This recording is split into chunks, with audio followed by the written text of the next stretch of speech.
Hello, I'm Leigh Wishner, FIDM Museum Registrar, and welcome to our conversation with Jeriana San Juan, costume designer for the popular new Netflix series Halston. We are thrilled to have you all join us. At the end of the evening, we will select a few questions from the audience, so be sure to drop your questions for Jeriana into the Q&A box at the bottom of your screen and not the chat. Now it's my pleasure to introduce our esteemed guest. Jeriana San Juan is a costume designer with a career spanning television, film, Broadway musicals, concert tours, and dance. Learning dressmaking at an early age from her family, she cites her grandmother and her Cuban roots as a key inspiration for her life and career. For Baz Luhrmann's series, The Get Down, Ms. San Juan created vibrant costumes illustrating a 1970s New York from early hip hop style to the glamour of disco. Other career highlights include HBO's The Plot Against America, USA's dramas The Sinner and Damnation, and the FX series Sex and Drugs and Rock and Roll. Her early career included Saturday Night Live during the tenure of cast members Tina Fey, Bill Hader, Andy Samberg, and Kristen Wiig. Ms. San Juan was also the assistant costume designer for the Tony Award-winning production Legally Blonde, the musical. Ms. San Juan's work and commentary have been published in the New York Times, Vogue, Marie Claire, Vanity Fair, among others. You can now see her work in the Halston miniseries for Netflix, executive produced by Ryan Murphy and starring Ewan McGregor. Ms. San Juan's impressive costume design in the show is central to the story, spanning 4 decades of this famous fashion designer's life and career. Ladies and gentlemen, please join me in welcoming Jeriana San Juan. Hello, Jeriana. Hi. So nice to have you here this evening. Thanks for joining us. Staying up late a little bit, I suppose, in New York. Are you coming from New York? Yes, I'm in Brooklyn, New York right now, and definitely past my bedtime. You're representing. Well, fantastic. Well, thanks for joining us. And, before we delve into the topic at hand, can you let us get to know you a little bit? Tell us how you got into the world of costume design. So my way into costume design is via fashion. I thought I was going to be a fashion designer when I grew up, is kind of what I say, because I genuinely didn't know costume design could be a real full-time career. And I always was attracted and drawn to clothing and to textiles and to design, and also sort of through my life, also to theater and to dance and to stories and story making and storytelling and all of the above. So to me, it sort of started as fashion and then sort of veered over into costume. And I always say what made me decide to be a costume designer was a very boring meeting about heels. It was just it can be a very corporate environment, and unless you're working with the couturiers, and I think I work better on my feet. I work better when I'm more tactily involved with the clothes that I'm making, so it just sort of made sense for me, and and so Wow. Here I am. Well, fantastic. And I've noticed that, in reviewing your career to date, there seem to be a lot of period productions that you've been involved with. And I was just wondering if you could illuminate for the audience the differences between working in contemporary productions versus period productions. Yeah, well, I think I had a lot of more opportunities early on in my career with contemporary pieces because I was sort of coming to the table as the fashion girl. I had a fashion background, more of a fashion resume. So that was sort of my entry point. I had always aspired to do period work and fantasy. I think that's something that I just personally am very drawn to. But I think the difference is, between those two worlds in terms of contemporary design and period, to me, there's a lot more freedom in period. And that's something that makes me drawn to it. There's a little bit more freedom in being able to look back at something, because you can look back at something with remorse. You can look back at something with a freshness, as if you're living back in it. You can look back at it through rose-colored glasses, where everything's just a little sweeter and softer and prettier and lovelier. So, there's a lot of, to me, there's creatively, there's a whole nother layer kind of wrapped around it. I feel like that still exists in contemporary filmmaking and contemporary television. I just feel like that's a harder place to find. And, there certainly are directors that I really respect and admire that do contemporary in a way that I feel like I can jive with, but it's just harder. I feel like the eyes are more critical of the audience too. There's people it's harder to be subjective, Absolutely. Also there's a lot of, less criticism, I think, from your peers. And, the director is like, I don't know what existed in this time. I trust you. And I'm like, good. They're not doing that research. So let me just take some more liberties. That's fantastic. So you get to be the one that holds the lens through which we view the past. And that's kind of a huge role in terms of a production. I mean, there's obviously so many things involved, but the costume design is sort of our first, we lay eyes on the costumes and they tell us so much right from the start. So I understand the nuances, and you seem to be somebody who loves to do research. So when you did the Get Down for Baz Luhrmann, how did that work sort of dovetail into your work for Halston? Did it help or did it hinder? What was that? No, it totally helped. I mean, that job for me could not do anything but help. I mean, it was at a place in my career too, where I was really looking for some sort of break, and I, luckily enough, got along very well with Catherine Martin, who was hiring for the show and really the producer involved in terms of the creative, that was enlisted with gathering that team together, because she traditionally is the costume designer for all of Baz Luhrmann's projects, and they are a team. So my meeting with Catherine went so well. I mean, I don't even really remember what we talked about, but we had a great meeting.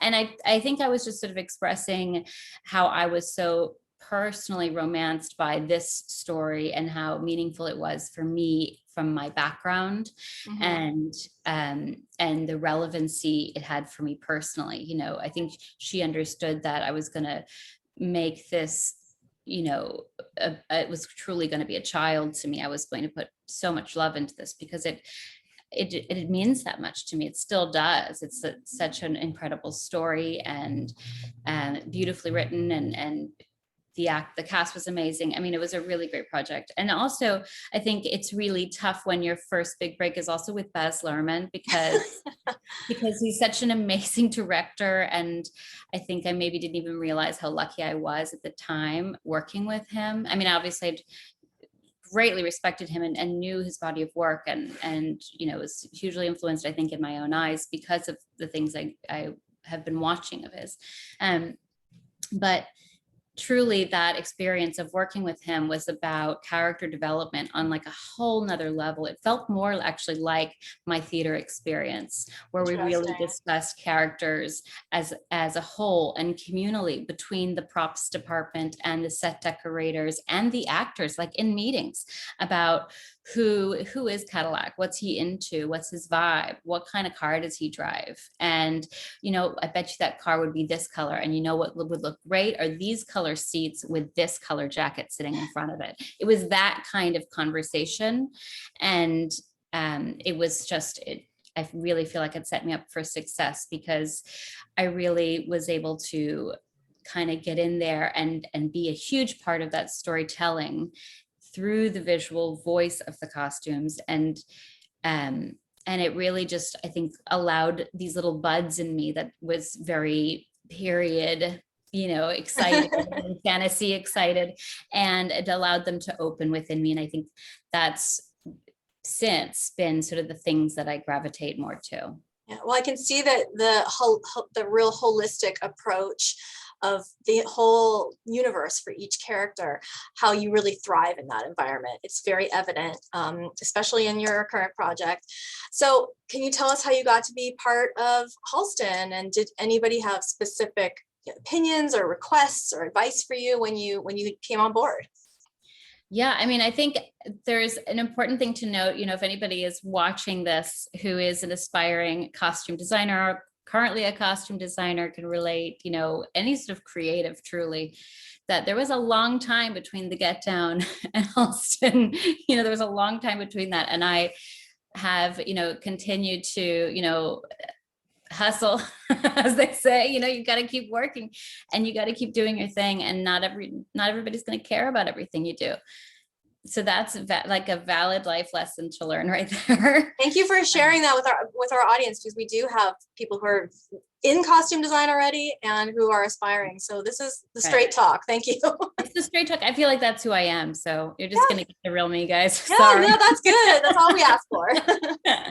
No, truly, I think it's an important thing, and it's something that I really try to convey to my assistants and the people who work with me, that it's really let's just learn from each other all the time. That's all I want to do is learn. That's all I want to do is understand what's the new thing that I don't know about, what is that technique that I don't know about, what is it that you like. I love learning from the younger people who work for me now, just about what their eyes are attracted to and what the references are, just so I can understand, as I'm creating something for an audience, what that audience frame of reference is currently. Right. I think that's important.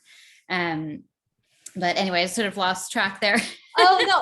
So I was just asking sort of you're incredibly generous. Obviously, I can tell what a generous person you are with your whole crew.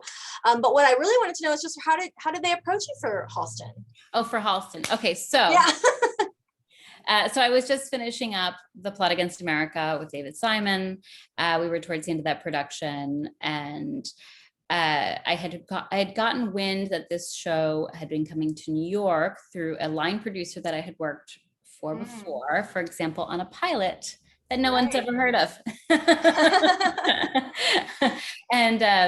And that pilot, which was a real doozy of a project, unfortunately never saw the light of day. It was for CBS, and it could have been great, but whatever.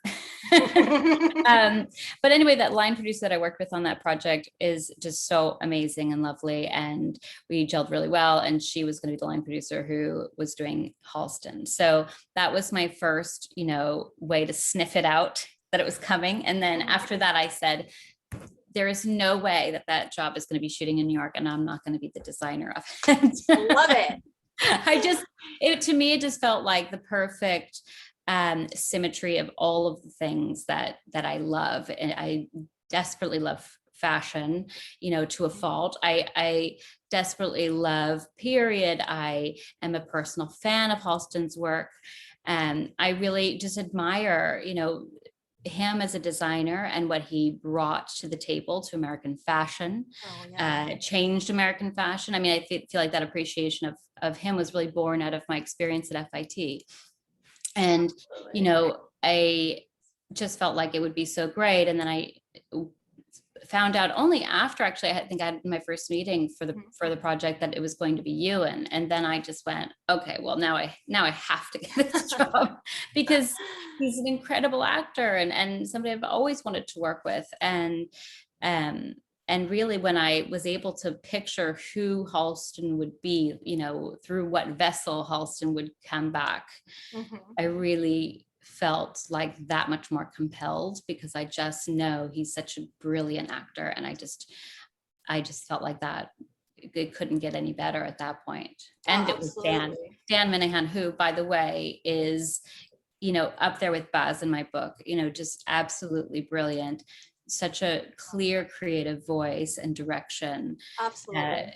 Absolutely like a storyteller to the end, but also has such a personally chic eye that it's almost, it's difficult to get by things that are just squeak this by because he's got an eye. And I actually love that because it's the best. It just makes you, you know, sharpen your knife a little tighter. It certainly helps you in your aesthetic vision. If somebody else is equally compelling in their aesthetic vision, I'm sure that there's a lot of harmony there.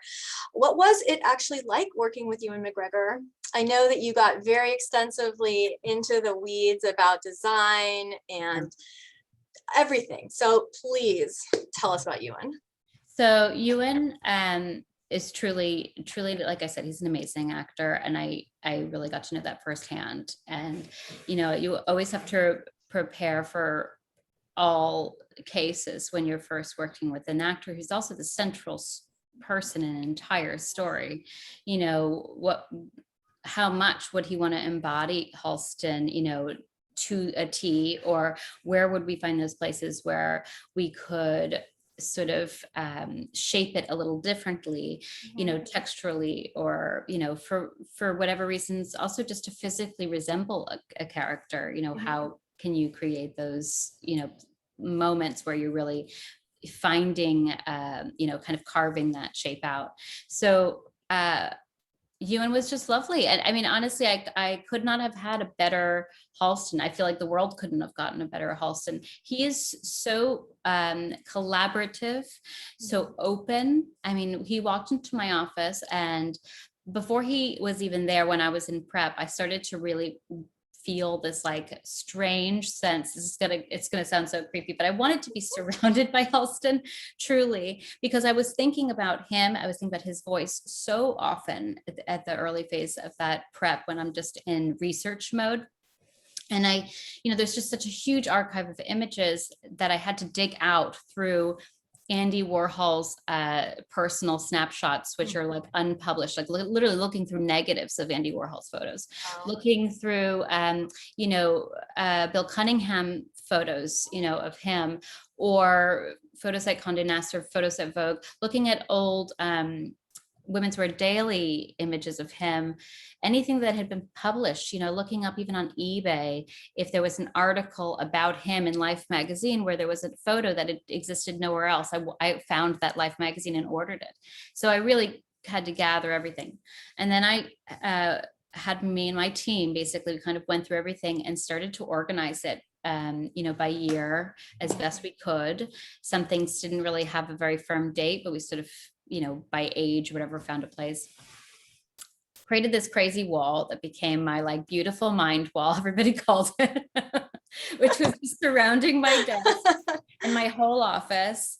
And it had every image of him from the earliest that existed to the end. And it helped me, I think, to visually be able to chart the journey for him stylistically, find where I could, because I'm a very visual person, I'm a very tactile person, find where I could sort of find a place to make a color story, yada, yada. Anyway, Halston, our Halston, Ewan walks into that, and just sort of like his jaw just dropped on the floor, and he was like, oh my gosh, he was like, we just kind of both had been so immersed in this person in a very different way. I think for me, I wanted to visually see him. I wanted to visually understand what his creative voice was from the designers that he had studied when he was growing up and admired when he was growing up. What books did he like? What music did he like? What art did he like? You know, just kind of absorb him artistically as much as possible. And then we just sort of gushed with each other, like, you know, little like two little chicks, like, and we just really started just vibing about who he was, some of our personal favorite images of him that we feel sort of embody what we think of Halston the most, and then start finding kind of that journey together. And yes, we worked far beyond, you know, dressing him. It was how does he hold his hands? You know, we were talking about that because I was, you know, talking to him about how when you're working with a model, I don't like to look at a model or an actor so close up in a fitting, right? You always step back so you can absorb something as a whole, sort of see the visual effect of the costume or the balance of it or whatever. And so being able to work in a mirror is also very helpful in that, especially in small spaces or whatever. So I started talking about that, and he said, oh my God, that's so true. I saw this video of him looking at, working with a model and looking into a mirror. And we just sort of talked about those things. We talked about how to technically manipulate fabric and work scissors like you have your whole life, or pins. The pins thing was hilarious. I mean, I felt like I should have a stunt coordinator in the room, because it was like he was terrified every time he had to handle a pin. And so were, by the way, that gentleman on the screen, Oscar de la Renta.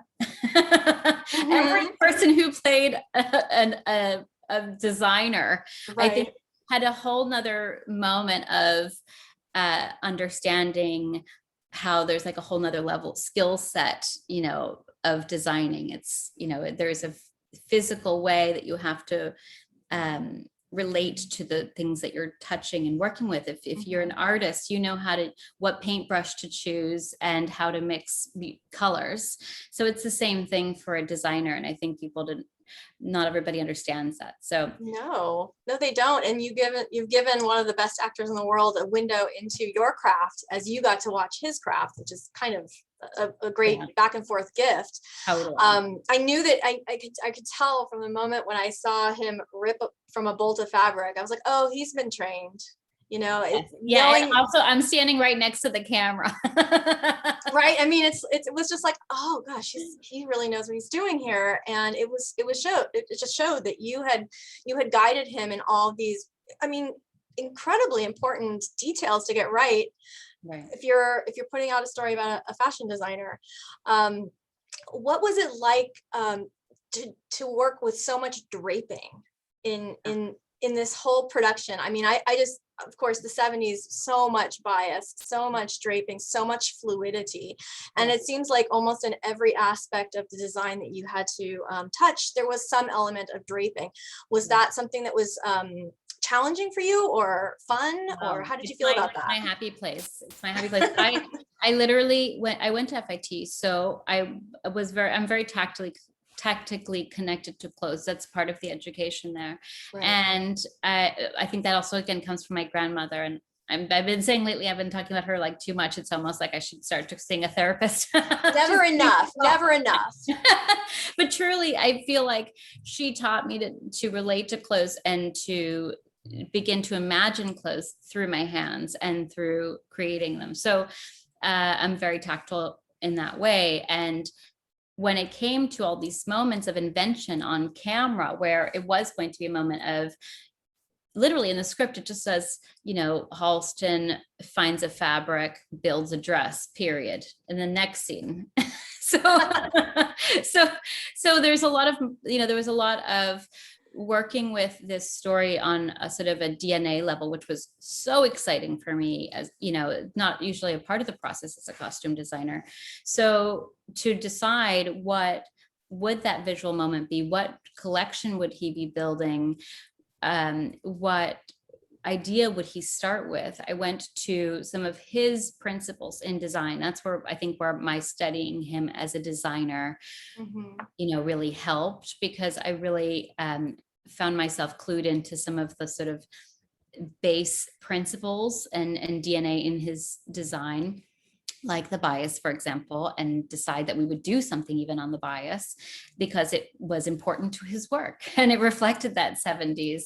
And do the tie-dye initially, because the tie-dye is such a pivotal moment in his career and just feels so defining of that bridge between the 60s and 70s.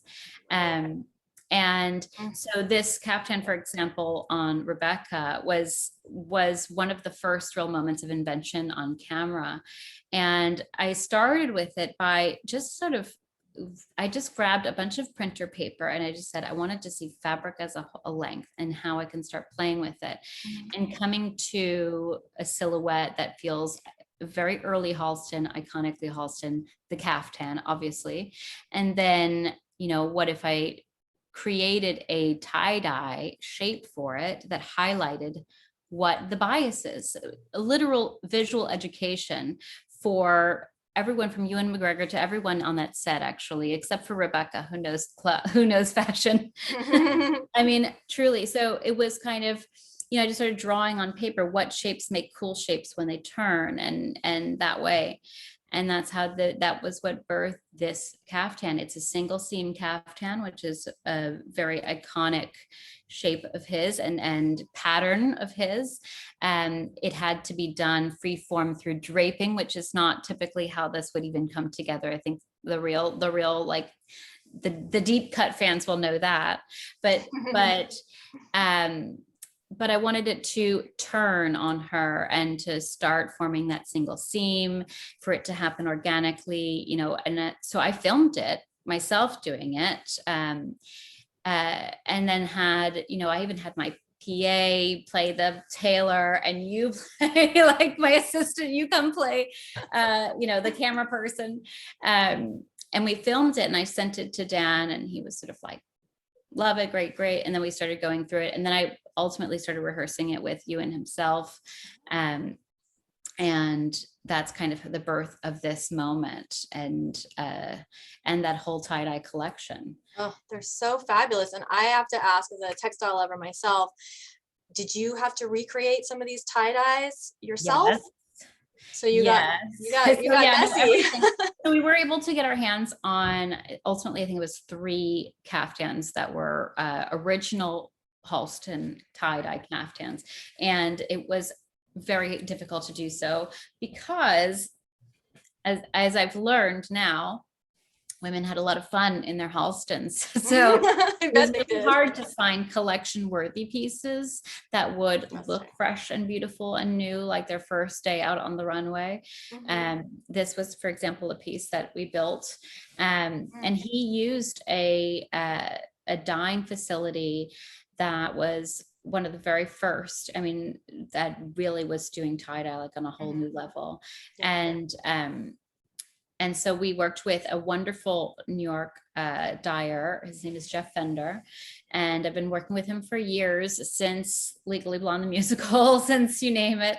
And I sort of was like, I came to him with this big heavy heart, just like, there is literally no one else I trust to do this but you. He's such a brilliant dyer, and helped me pull off a lot of these.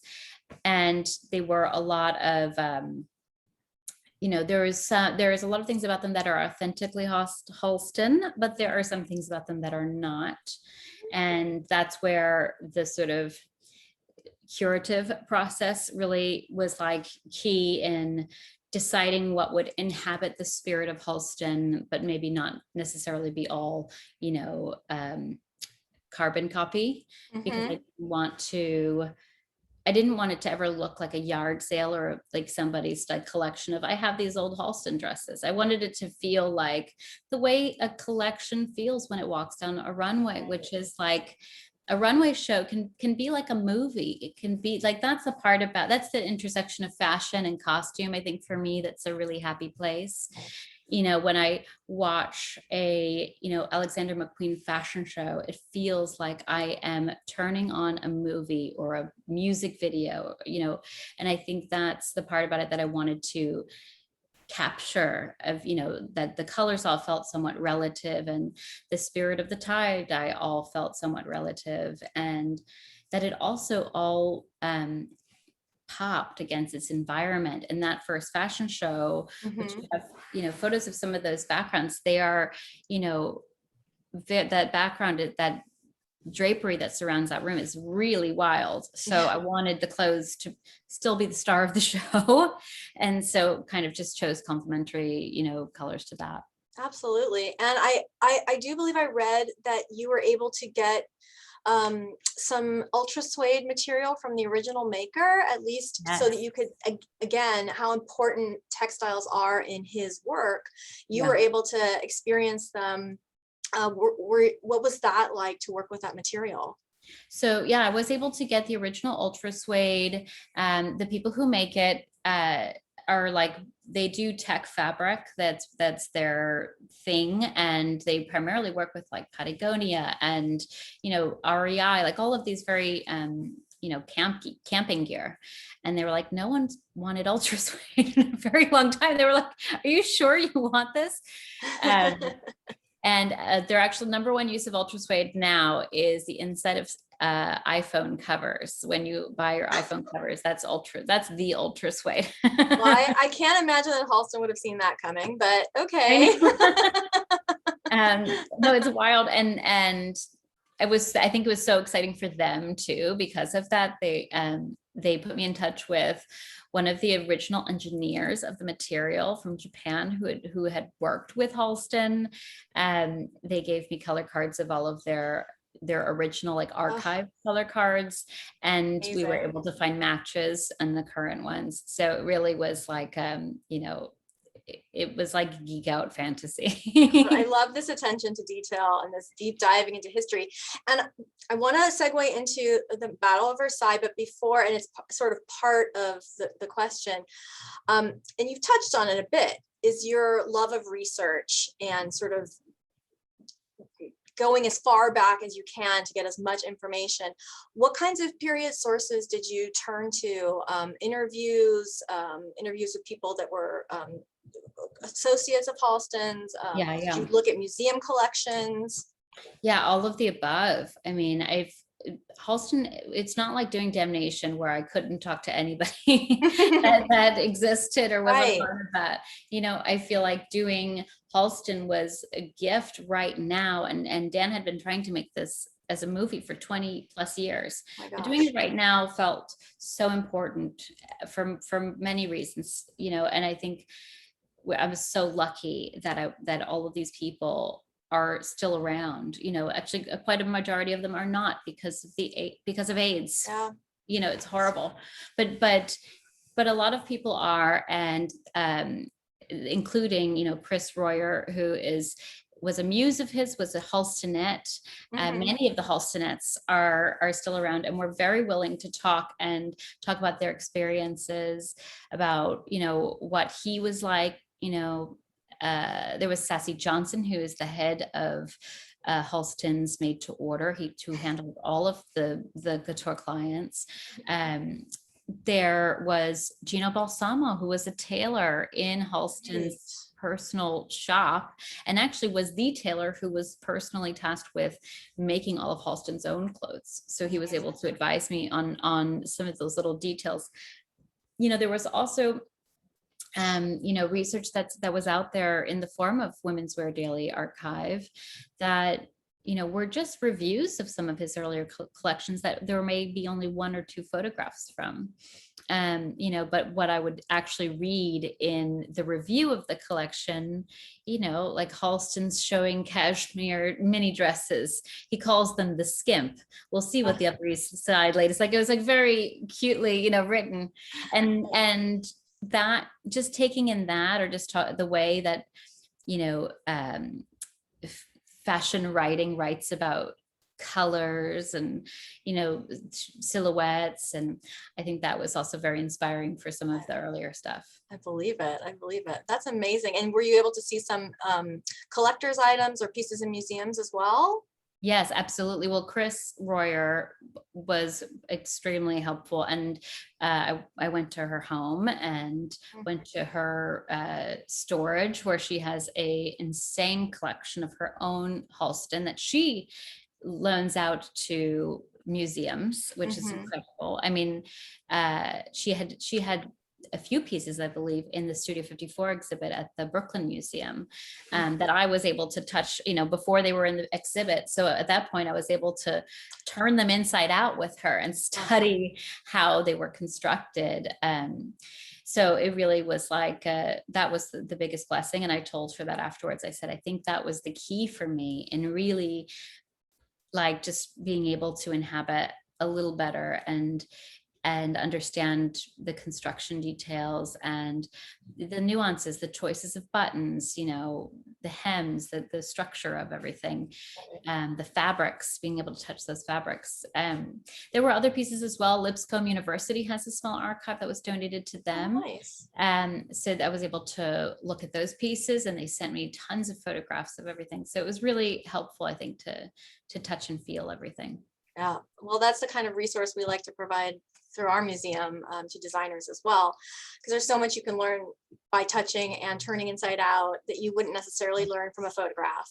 Oh, absolutely. I Yeah. think that's the most important thing, that experience of, just you could just get a better sense of everything too. It's like theater, it bring that existence, Right. being personally involved with something. And Mhm. I think it gives really translates to you, I think the tactile magic, and that's what brings me joy. Fantastic. So I promised Battle of Versailles talk. So let's get to Battle of Versailles.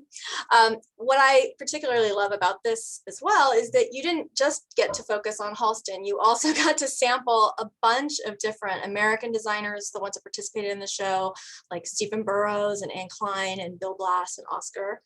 But you also had to replicate French couture, and the comparing and the contrast of that was really remarkable. So tell us about how you approach that. Well, I definitely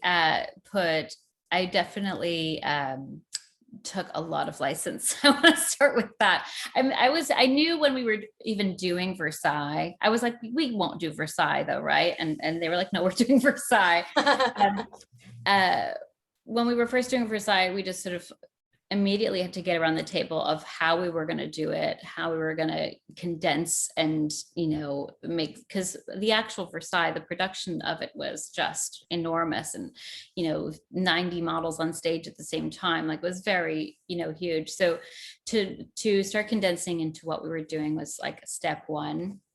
But yes, speaking in all those different languages, I think, was just like a fun exercise. It was like to me, it felt like doing a little talent show. Like, here's going to be my Anne Klein, and I'm just going to do it with 3 looks, and to sort of capture the spirit of that, and capture what sort of thing she was doing at that time, kind of, again, just kind of filter down that. I often describe what I had to do on this show as turning, a novel, like turning War and Peace into a haiku, like just to take an entire body of somebody's work and condense it down to just a few images that would give you the impression and sort of somehow refract those memories, where it would feel like hat in the right kind of straw, and the right kind, see somewhere in there some prints that felt relevant to that, and maybe some colors and textures, and a silhouette that was just like the kind of thing that leaves such an impression on your brain. Yeah. So condensing that all to such a small amount of pieces ultimately, and not being able to do that with an entire stage full of Right. I didn't envy you that task, because I knew that you were going to have to just zip through it and really, like you said, get the sort of the colors, the silhouettes, the atmosphere, and just kind of distill it into something that you can, take a little bite out of and then move to the next part of the story. And what an exciting way also to really celebrate what made those voices so different. I think that's what I really was into, is like, let's show the Stephen Burrows, that's the silk jersey, lettuce edge Stephen Burrows, multicolor rainbow Stephen Burrows. Let's show the Anne Klein that was full on just tribal Africana, like just her fully doing this Donna Karan before Donna Karan story. Right. And, Donna Karan, by the way, was her assistant. Right. And was there also at Versailles. So, I mean, there was kind of just finding those little notes to hit that made everything kind of sing in a different way, and give some spirit to embody everything. And then for the European collection, I really took a lot of license. I mean, our show is not straying that far from the truth, because it really was, very sort of Baroque. Right.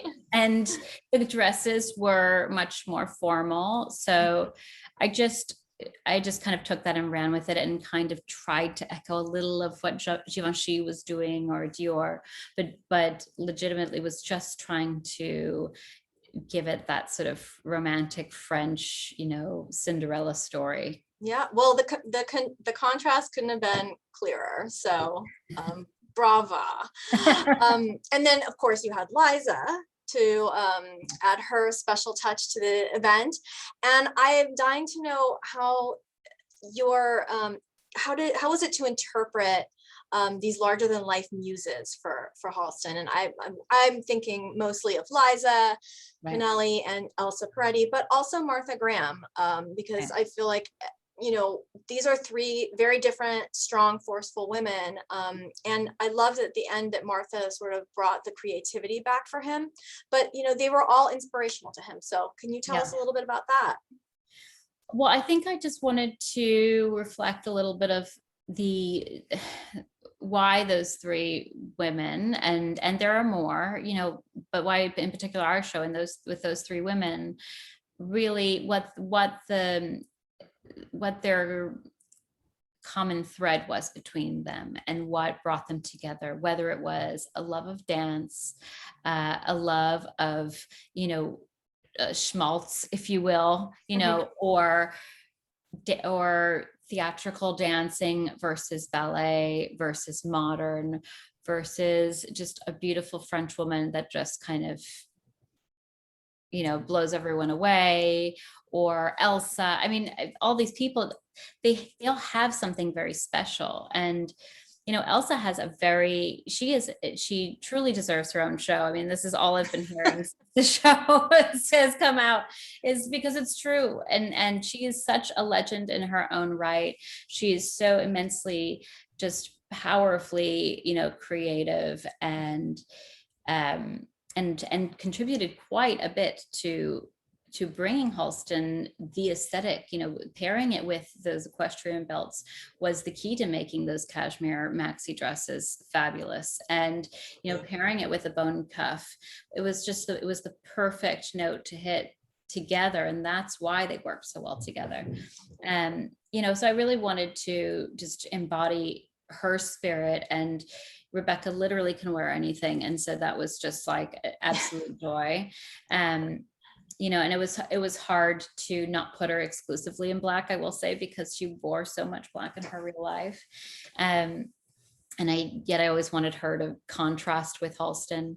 But Martha's just, you know, was very simple. All of these people, what's so beautiful about all of them is that they take a very complex thing and a very dynamic, different piece of artistry, and they have a very sort of Noguchi sensibility where they just boil all these complex ideas down to something that is very ultimately simple. And that is such a beautiful thing. And I think he thought and worked in the same way. And that's why they all sort of gelled.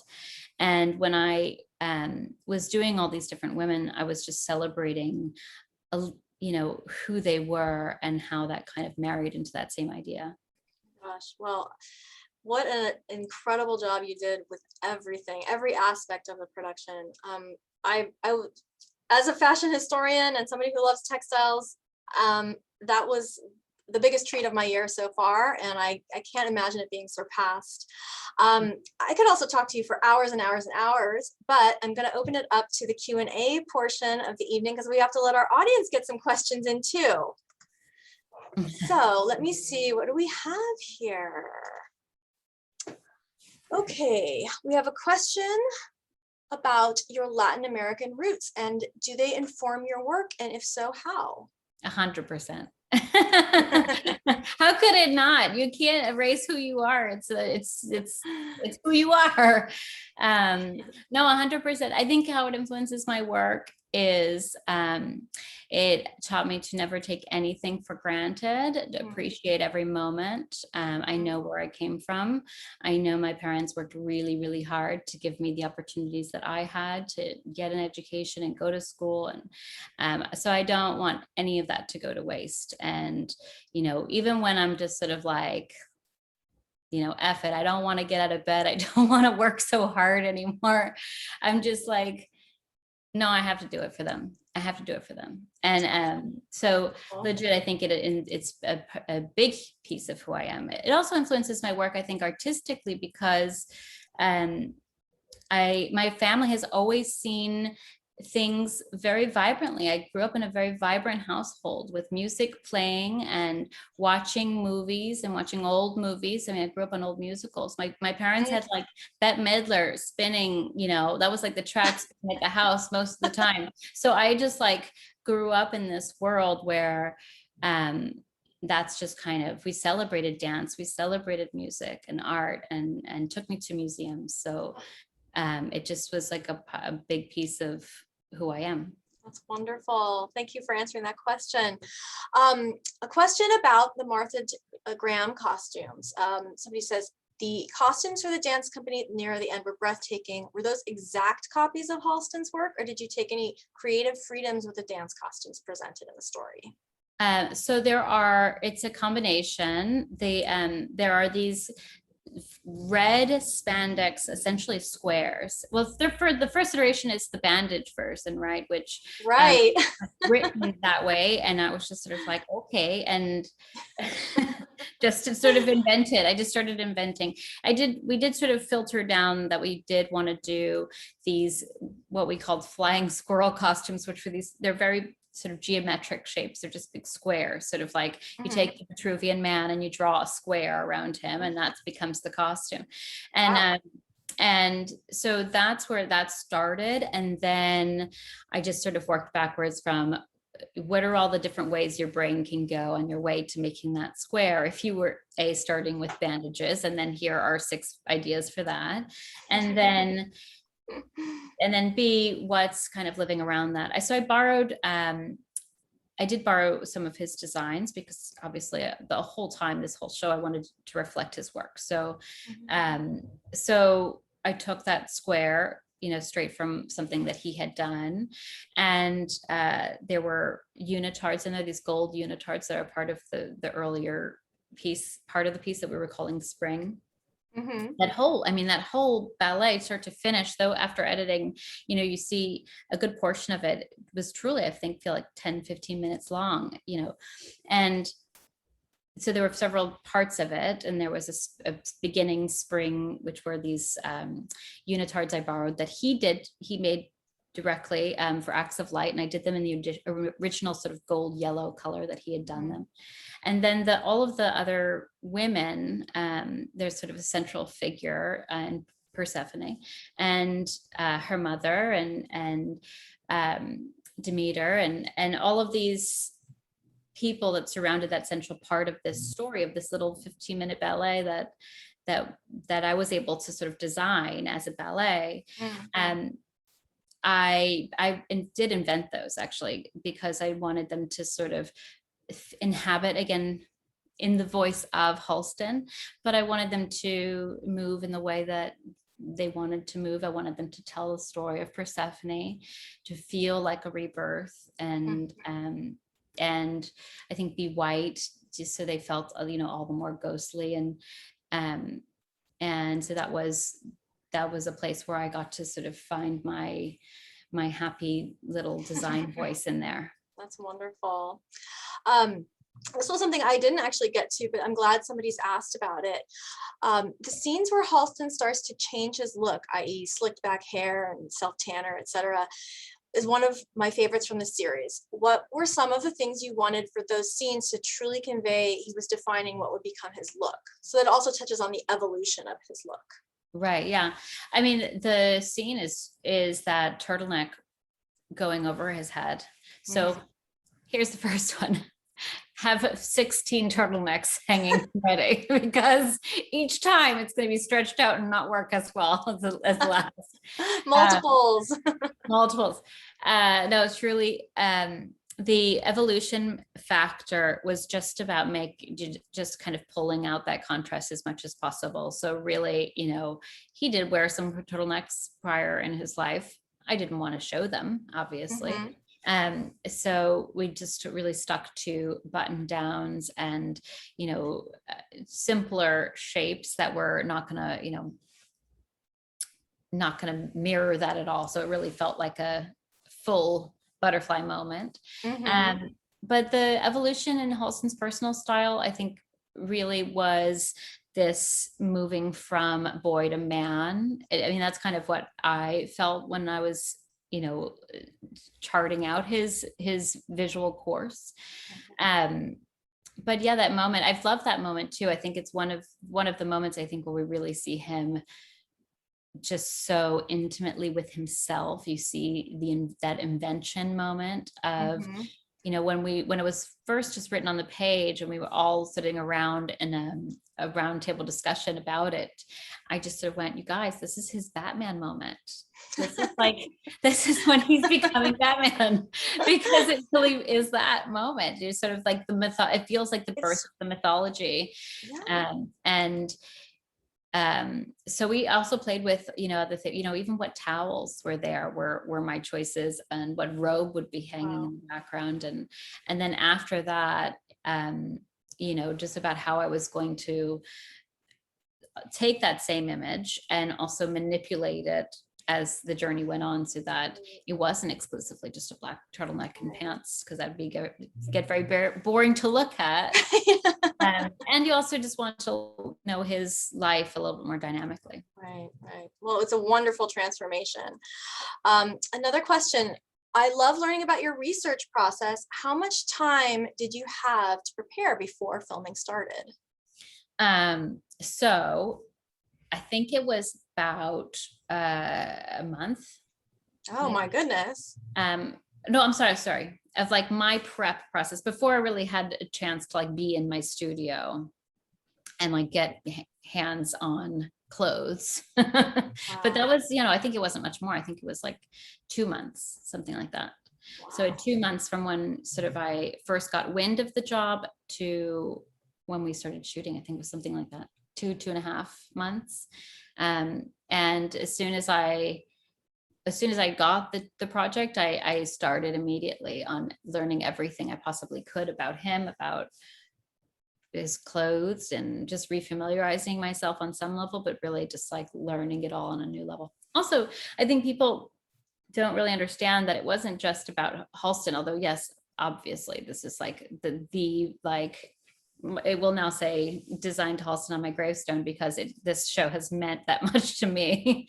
But genuinely, it's about celebrating fashion, through these periods of history, and how his clothes lived in the fashion landscape. So truly making his clothes feel like they even belonged in 1968 was quite difficult, because they are so modern and relevant. So true. And so that was kind of a huge challenge. What else are we going to fill this canvas with so that we genuinely know it's 1968? And what other designers can we celebrate, and let's bring in Bonnie Cashin, who is an incredible influence in fashion. Nobody ever talks about, and yet those early Coach, what we think of now as Coach silhouettes, are so, to me, as that was my geek out moment. I had lots of them in this show, but doing a girl in this little leather, Bonnie Cashin outfit was such a joy. Or doing a girl who, was completely covered in a brocade boots with a matching brocade jacket, and, a little flourish of a, vampire, ruffled little thing with a brooch, right. Inspiration, that whole Dark Knight inspiration.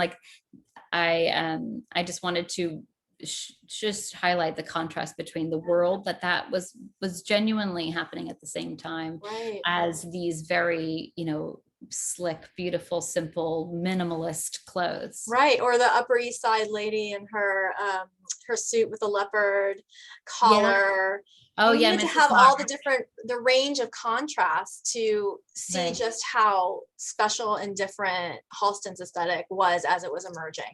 And now it's his fingerprints are on everything now. I mean, it's really hard to get away from, like you said, the look of modern. Right. Is Halston.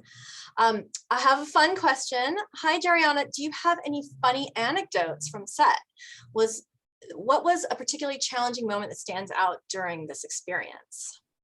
The whole thing was challenging. I mean, the whole thing's challenging. But what's something funny?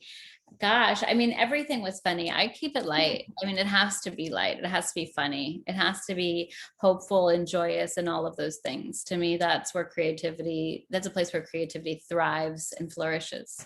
So, so we had fun all the time, and we had fun with Ewan when he was, you know, in the shop and just kind of like pumping good music and practicing, you know, how to turn fabric on the bias or show, you know, all of those little moments. We had funny moments where you know, with Liza too, because we had to create the red dress on Liza, the gotcha dress, doing her Versailles performance number outfit. I mean, we had so many, I have so much fun designing dance costume or costumes that celebrate movement and dance.